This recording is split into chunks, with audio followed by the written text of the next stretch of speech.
তোমার লাইফে সবসময় দুটো জিনিস ফিল করবে তুমি, একটা হচ্ছে তোমার নিজের সাকসেস, আর সেকেন্ড হচ্ছে তোমার ভালোবাসার মানুষ, তোমার ফ্যামিলি, তোমার বাড়ি, এদের নিয়ে সময় কাটানোটা।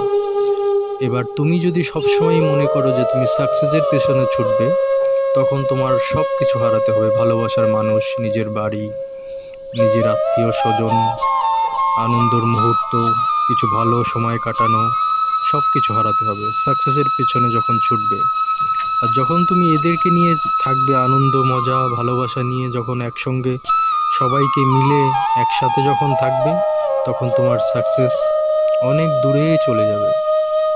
এবার ডিসিশন তোমার, তুমি কোনটা করবে। তবে ফ্যামিলিদের সাথে থেকেও সাকসেস অর্জন করা যায়, তবে তার জন্য নসিব, ভাগ্য, এটা দরকার হয়। ঠিক আছে, আজকের জন্য